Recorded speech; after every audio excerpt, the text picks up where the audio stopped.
This is harder than I thought it was going to be. My name is Kit. I'm 38 years old. I'll be 39 in March. And I'm a diabetic. I've been insulin dependent for almost 3 years now. The funny thing was I was getting my life back in order and getting into fitness, and I was going to boot camp when my pancreas completely failed. At that point, before the failure, I was type 2, controlling reasonably well with diet and exercise. In the months leading right before we experienced signs that my pancreas was failing, my A1C was about a 7, which is about really what you'd be now. So as a type 2 diabetic, I was doing really good. But between August and January, my A1C climbed as my pancreas just did less and less and less for me. I ended up in diabetic ketoacidosis and resulted in 8.5 days stay in the hospital. And on day 9, I ended up home.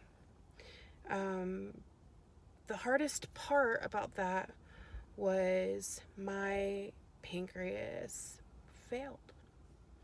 I went from dealing with the occasional medication to insulin. And the first thing I said was, I don't want to be on a pump. First thing I should have said is, I want to be on a pump. I stuck myself, 10 times a day. So when I got up, I had to check my blood sugar. Before a meal, after a meal, I had to check my blood sugar. Before and after exercise, before and after getting in my car, because I was so brittle. And every time anything went in my mouth. So if it wasn't water and it was going in my mouth, so if it was juice, milk, coffee, if I was a coffee drinker, I would have to correct every time I ate. So 8-9 jabs a day every time I ate, snacks before I go to bed, long-acting, short-acting insulin. What happened is I just was so frustrated. Off of bed rest, I went to Camp Gladiator. CG saved my life.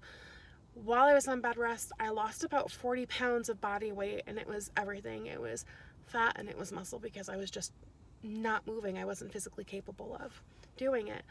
And then the trainer who I was going to register with, my husband reached out and said, she's in the hospital, explained the situation, and she called or texted me every day during the 3.5 months that I wasn't able to do anything.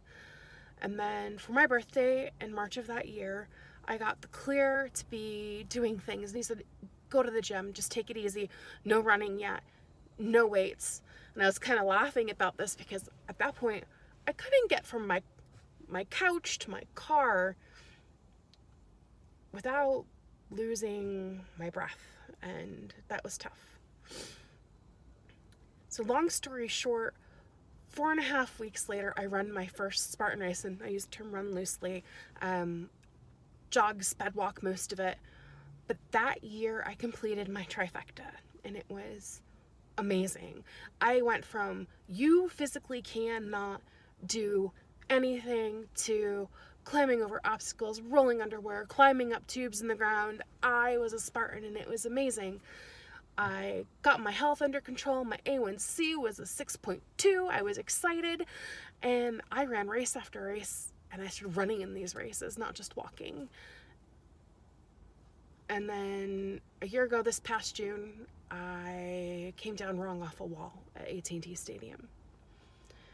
The gentleman in the lane next to me just hit me just right that I came down wrong, and I rolled back, and I know I should have gone all the way to my feet, but I rolled so I didn't hurt my back, but I partially dislocated my shoulder.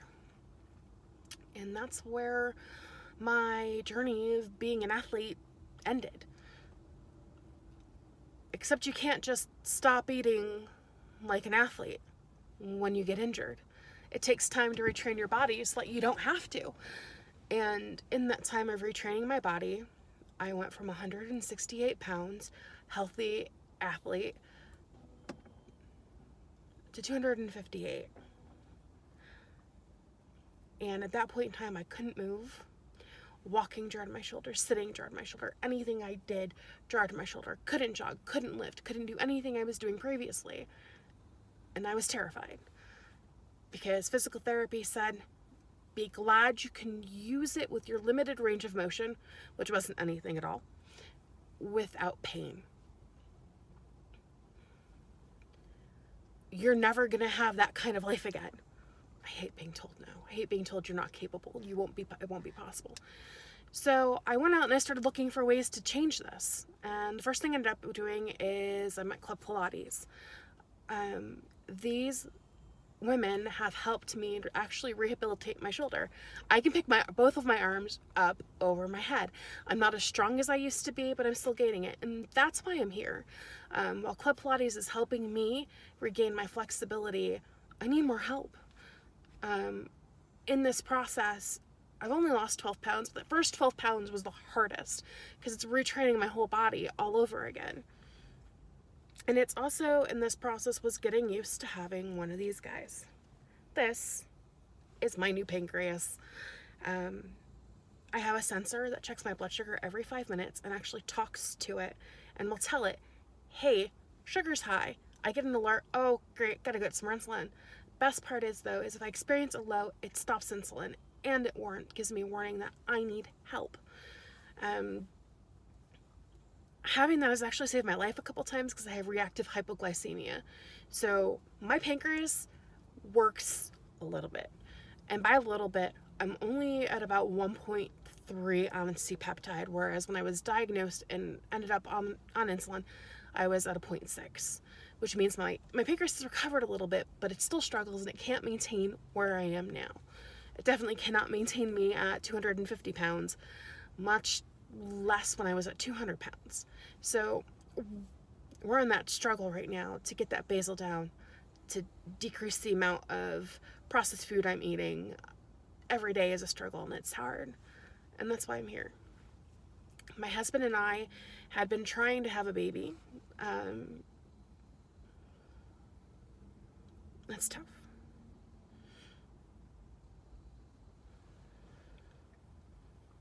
My cousins are older, and watching them have kids and their families grow up. My sister's kids have grown up around me, and we really wanted to have our own family. And even before my pancreas quit, my body wasn't doing it. So that's the other reason I'm here, and it's not just for me. It's for my family.